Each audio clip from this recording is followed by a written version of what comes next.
Hello there, my name is Hido and welcome back to the Pantheon, where I'm in a liminal void, where I'm devoid of any background. Ooh, that's cool, isn't it? And you know what else is cool? Some of the new Kamigawa legends, especially Kodama the West Tree, who's here beside me. 3 mana for a 3/3 legendary creature spirit with reach. Modified creatures you control have trample, so modifications are equipments, auras, or any kind of counter, not just 1/1 counters. Ooh, could that come into play? Yes, it can. And whenever a modified creature you control deals combat damage to a player, search your library for a basic land and put it onto the battlefield tapped, then shuffle. Consistent ramp, which is pretty goddamn good the last time I played it. It's a wonderful, wonderful card, and it's exactly what Mono Green wants to be doing. We're progressing our board state with tons of lands, and also getting lots of advantage. And Trample's pretty good as well. No chump blocking for anyone. So, without further ado, before we go into my top 5, please subscribe to this channel. I'm going to be making lots of videos just like this for every single legendary creature, so come and join me on the journey. Now, let's move on to my top 5. And at number 5, well, what do we have? We've got Little Attackers. Doesn't seem that great, does it? But it really, really is. Swarm Shamble is a 1 mana 0/0, and it enters the battlefield with a 1/1 counter on it. Whenever a creature you control with a 1/1 counter on it becomes the target of a spell an opponent controls, create a 1/1 green insect creature token, and you can pay 1 and tap it to put a 1/1 counter on Swarm Shamble, so it goes bigger and bigger. The main reason I want to play cards like this is because we can get them out early. And we get this out before our commander. We can swing in once our commander hits the field and ramp instantaneously. And if we can get multiples out of these, we can ramp lots of times. So it's great because it comes in with its own little counters, which is pretty goddamn good. Similarly, the Servant of the Scale, 1 green, look, there it is, for a 0/0, but it enters with a 1/1 counter, so it's already modified itself. Then, when it dies, put X 1/1 counters on target creature you control, where X is the number of 1/1 counters on Servant of the Scale. So it keeps the 1/1 counters around. And maybe if this dies, we can modify our commander. Our commander then has trample. Ooh, command damage flying in from everywhere. Really solid card. Then we've got Stonecore's Serpent, X 0/0. It's got reach, trample, protection from multicolored, and it enters with X 1/1 counter, so it can be as big as you want. And the wonderful thing is with cards like this, because we're going to be getting lots of lands from our commander, well, this can just keep getting bigger and bigger and bigger whenever we cast it. So no matter where you get it in the game, it's going to be relevant to the board state. And getting it out early is wonderful. Then we've got Bond Beetle, a single green for a 0/1, enters the battlefield with a 1/1 counter on target creature, so it can put it on itself, so you've got a 1/2. Ooh, but it's a modified creature, which is what we want. Put it on our commander, it's so versatile. Then there's Endless One, very similar to the Serpent. X and 0/0, enters the battlefield with X 1/1 counters on it. Really, really good and powerful. Then there's got Emergent Sequence, which is a slightly different take on this, but I really like this, especially with all the lands that we're going to be getting. 2 mana for a sorcery, search your library for a basic land card, put it onto the battlefield tapped, and then shuffle. That land becomes a 0/0 green and blue fractal creature that is still a land. Put X 1/1 counters on it. Oh, putting a 1/1 counter on it for each land that enters the battlefield under your control turn. So we play this on turn 2, after we've played a land drop, we're going to have a 2/2, which is a modified creature. We play another land, play our commander. This attacks him, we get another land. It's just wonderful. It's using our lands for something else other than just tapping for mana. Then finally, we got the Okra Jelly. Delicious. A green and X for a 0/0 with trample. It enters the battlefield with X 1/1 counters on it. Split, when it dies, if you have 2 or more 1/1 counters on it, create a token that's a copy at the beginning of the next end step. The token enters the battlefield with half that many 1/1 counters on it, rounded down. So if you're playing this late game, we're going to have a continuous stream of little jellies that are splitting into each other. So we're going to always have a modified creature on the field. Very, very nice. Really cool card. And those are my sort of early game, where you want to be playing these first and then getting in for some damage. Which takes me on to number 4. And at number 4, we've got Thallid. Another early gameplay, but this works with slightly different counters. They all focus on 1/1 counters. This is Spore Counter. Ooh. Ooh. 1 green for a 1/1. At the beginning of your upkeep, put a spell counter on Thallid. So it's going to modify itself in the upkeep. Remove 3 spell counters from it, put a 1/1 green sapling creature token onto the battlefield, which is really good because we can then modify that token, and then that token can get in as well as this being a modified creature. And this deck, I'd really go wide with lots of tokens. So on the same sort of dimension, we've got Sporlath Ancient. 5 mana 4/4 fungus. At the beginning of your upkeep, put a spell counter on Sporlath Ancient. Creatures you control have removed 2 spell counters from this creature, create a 1/1 sapling creature token. So this works well if you're going very big into the sort of fungus style of deck. You know, if you've got sort of a fungal infection, it keeps growing, doesn't it? It works exactly the same way. Horrifying thought though. But this is wonderful as a little lord. Well, it's quite big. But then we've got the Psychotrope Thallid. 3 mana 1/1, so it is small, but gets its own counter onto it. And we can remove 3 spell counters to create a sapling, or pay 1, sacrifice a sapling, draw a card. So if we're going big into the sapling fungus style of deck, this is an absolutely wonderful card advantage engine. Really, really great card for this. Then we've got the Vita Spore Thallid. 2 mana 1/1, beginning your upkeep, put a spell counter on it. Remove 3, get a token. Or we can sacrifice a sapling. Target creature gains haste until end of turn. Now that's really quite powerful in this style of deck. If we're going to have, you know, we've talked about a couple of things that are like Hydras, you know, the Eldrazi and things like that. Well, if we can give them haste straight away and they can swing in, we're going to deal tons of damage. And we can put this onto our commander as well. So a nice little inclusion. 2 mana gets in before our commander and gets its own spell counter. So it is a creature that can get as a land. Then this isn't a fungus, but it may as well be. It's a slippery bogbender. 4 mana for a 3/3 with flash and hexproof. When it's the battlefield, put a hexproof counter on target creature. Then move any number of counters from among creatures you control onto that creature. So if we want to go really big in our commander, say they only block it with like a 1/1 or something like that, we can put a hexproof counter protecting our commander and then just dump all of our counters onto our commander and kill someone with lethal damage. Really, really awesome card and just works amazingly in the deck. Then there's got the Utopian Mycon. These last two, they don't have power, so you're going to have to put a 1/1 counter on them to get that trigger from our commander because it all cares about combat damage, but it's going to be a pretty good card overall if you're going the fungus route. 1 green at the beginning of your upkeep, put a spell counter on Utopia Mycon. Remove 3, get a sapling, sacrifice sapling, add 1 mana. That's really good, especially if you're going very hard into saplings. This could potentially make you like 10 odd mana or something like that. A great card. Then we've got the Elvish Farmer, 2 mana 0/2. Beginning of your upkeep, get a spell counter. Remove 3, get a sapling, and sacrifice sapling. Gain 2 life. You never know when you're going to gain some life or need to gain some life. So that's a little fungus sort of package for you there. Ooh, that's cool, isn't it? And that brings me on to number 3. At number 3, we've got Avenger of Zendikar. And this is very much around landfall. We're going to have a lot of lands entering the battlefield. So lands modify all our plant tokens. Elemental, 7 mana 5/5, and enters the battlefield, create a 0/1 green plant creature token for each land you control.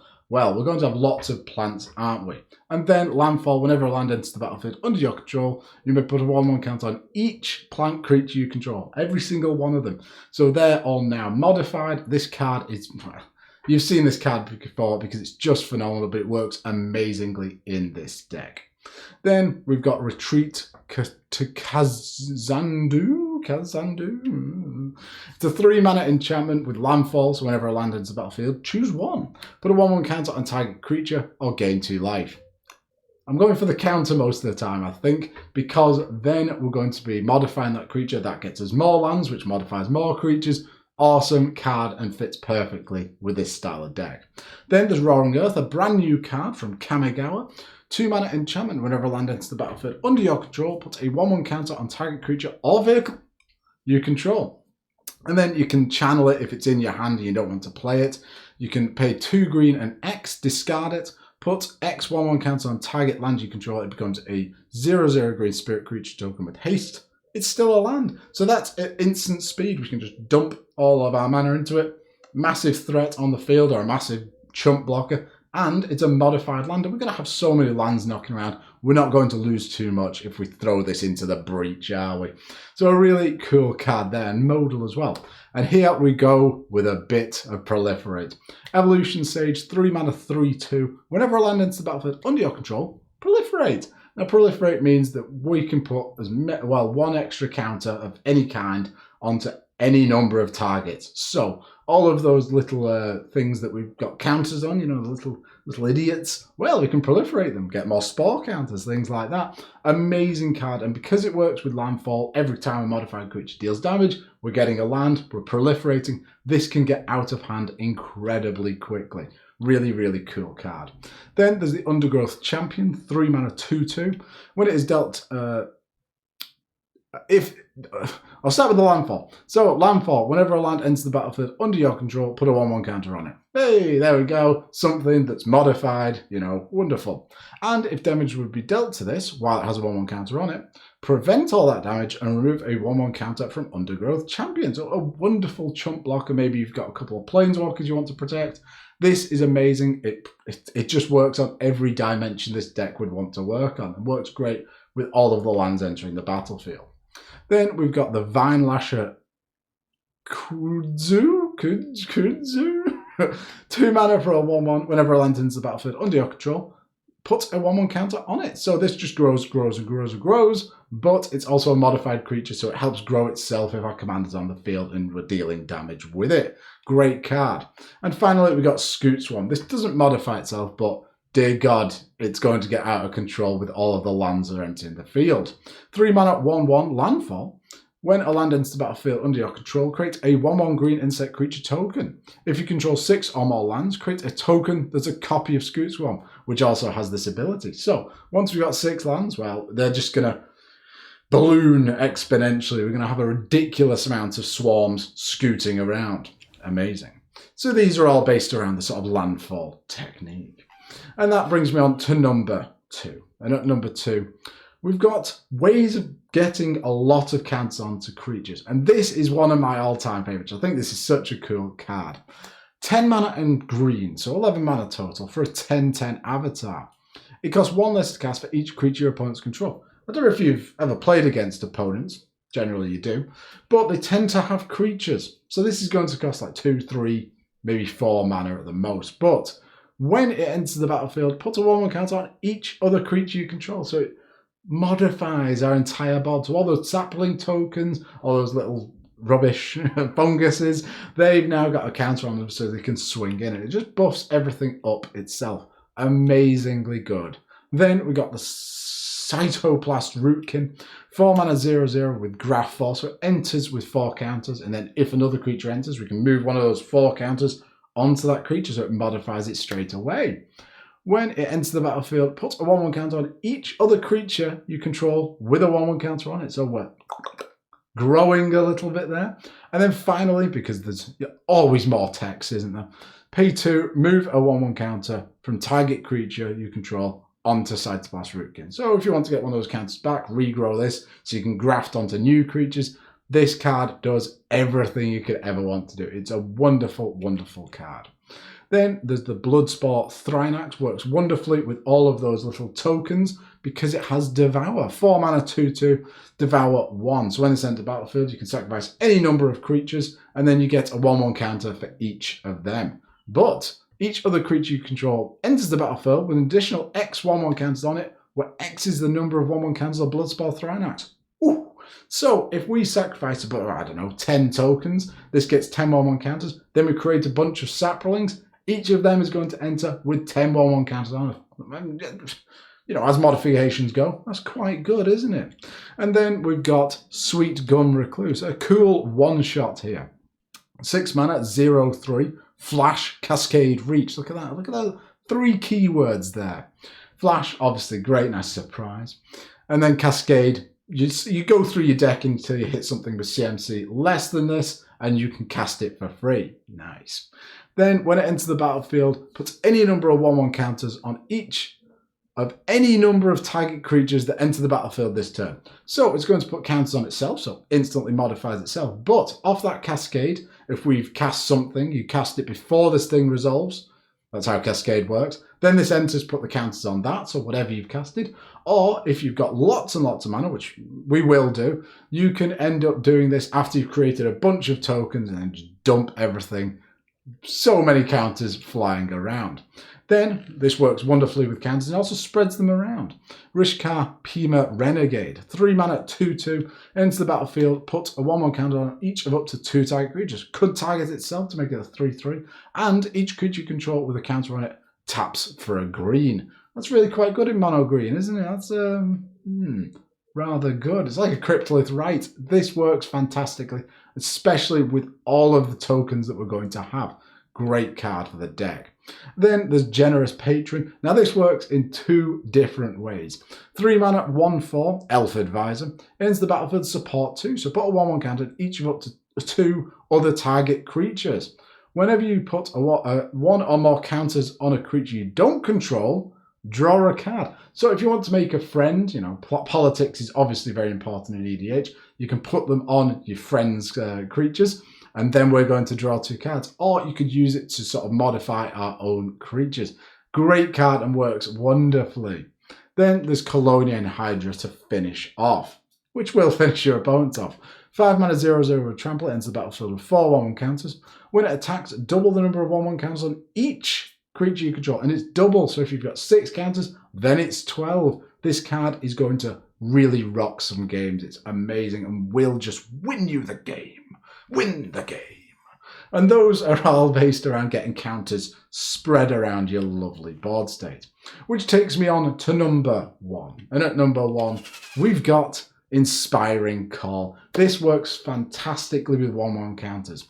Instant, 3 mana. Draw a card for each creature you control with a 1/1 counter on it. Those creatures gain indestructible on their turn. So, not only are we protecting our board state in case of a board wipe, we're going to be drawing a ton of cards at instant speed. To your opponents, they're going to go, damnation. They're going to go, no, Inspiring Call. And then they go, you know, they're going to start crying. You're going to draw tons of cards. It's going to be wonderful. Amazing card. Card advantage is wonderful in this style of deck. Then there's Armorcraft Judge, very similar, but not as surprising. 4 mana, 3/3. When it enters the battlefield, draw a card for each creature you control with a 1/1 counter on it. And because we've modified so many creatures, this should be drawing us 3, 4, 5 different cards. Ooh, lovely. Then there's also Blessing of Frost. Not quite as good because it's got a few more requirements, but it is still wonderful. 4 mana for Snow Sorcery. Distribute X 1/1 counts on each of any number of creatures you control, where X is the amount of snow mana cast a spell that you use to cast the spell. So you're going to have to play Snow Basics, so it might cost you a bit extra to get them, but more than worthwhile if you do. And you draw a card for each creature you control with power 4 or greater. Ooh, nice bit of card advantage, putting tokens or counters all over the place. This just works perfectly. Chef's kiss. And then the last one I've got for you today, Deepwood Denizen. 3 mana, 3/2 Vigilance. 6 mana, tap, draw a card. This ability costs 1 less to activate for each 1/1 counter on creatures you control. So potentially this can be for a single green, tap, we're going to get a card, which is a nice bit of advantage. Is it the most powerful play in the world? Absolutely not. Is it quite good? Well, yeah, it's all right, isn't it? It's okay. And, you know, you can modify this creature, so it's a modified creature attacking in, draw cards, it's got vigilance, it's just a good all-around card. And, you know, a bit of card advantage never goes astray, does it? And those are my top 5 cards for this commander. Kodama seems really cool. And you know what else is really cool? Me. So please subscribe to this channel. I'm going to be making lots of videos all about loads of different legendary creatures, so come and join me on the journey. Without further ado, I'm going to say goodbye. Goodbye.